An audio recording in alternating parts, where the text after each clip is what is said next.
So, you may not know it, but I am a big fan of Star Trek, The Next Generation in particular.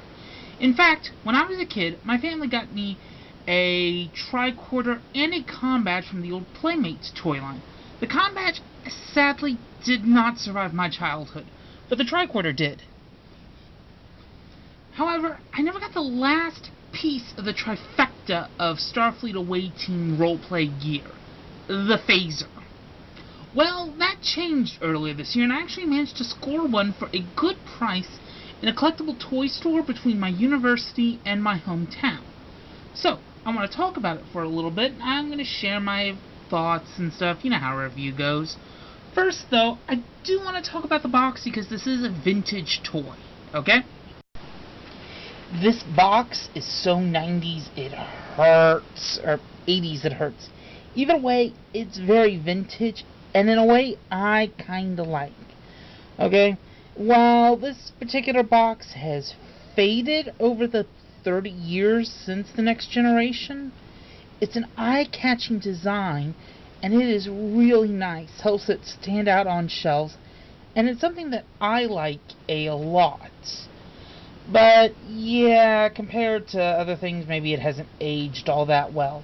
So, let's get the phaser out, so to speak, and actually take a look at the toy itself. This is my favorite design of the phaser, okay? I don't mind the Dustbuster from Seasons 1 and 2, nor the slicker models from later DS9, later Voyager, or the TNG movies, but this to me combines a relatively sleek look with something that would look good on screen and fits well in the hand. Okay? Seriously, the phaser in Voyager is so small, you can barely tell. Okay? Finally, you know, this is a good-sized handle and feels relatively comfortable in the hand for a decent length play session. But, you know, what are you going to do with it? Well, it's a sound maker. It basically makes sounds. To get those sounds, you need 2 AA's and the power switch to be on. Where is the power switch? In here, underneath the batteries. It's an odd place. On the one hand, I applaud them for not leaving it out, having it just be always on, or having it be out here where it's basically an aesthetic eyesore. On the other hand, it is really hard to get in there, so it's basically just better to leave it always on if you're going to play with it a lot. But other than that, it's okay. It runs on 2 AA's, okay? So, unfortunately, yeah, in the late 80s, early 90s, 2 AA's didn't get you a whole lot. You got 2 sounds out of this. This one, which is a pulse firing effect. So you push down on this right button right here, and then you press the trigger to activate it.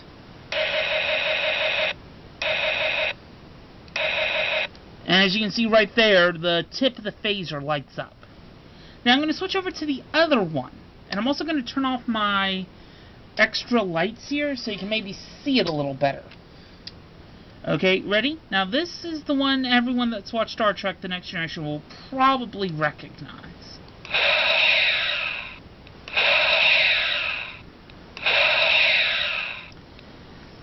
So, yeah, in terms of sounds, it's a little underwhelming. But it does everything that you need it to do. And oddly enough, the light bulb is replaceable.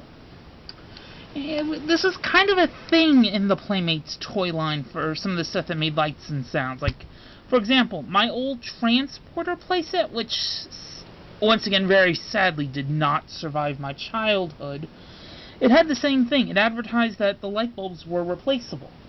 But this was not all that you got with the phaser. No, you actually got a feelie. Would you believe you actually get a set of blueprints for the phaser? Yeah, these are lifted pretty much straight out of what would eventually become the Star Trek The Next Generation technical manual. It's really cool. I know if I had gotten this when I was a kid, I would have loved this.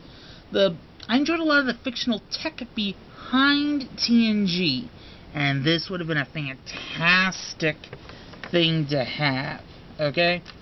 Now, end of the day, this is an old vintage toy. Should it be in your collection?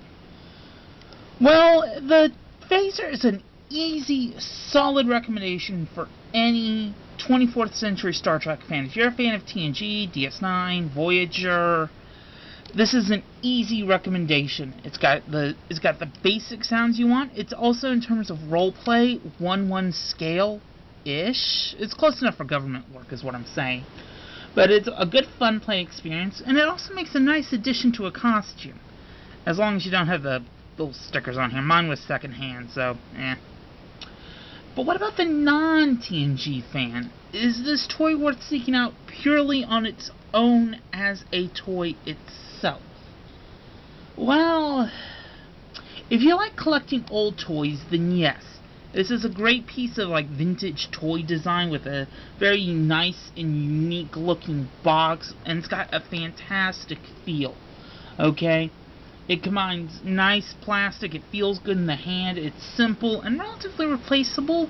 Lights and sound features. So it feels like this can hold up to the test of time, as evidenced by the fact that this is a 30-ish year old toy and it still works just fine. So, see? But everyone else, I hate to say it, but this is probably kind of expensive. I lucked out and got it for about $30, which I feel, for what it is and for the fact that I'm a TNG fan, I feel like I got a good price for it. So I probably would say, if you're seeking it out, don't go really above $30. Alright, that's it for me. Catch you on the flip side.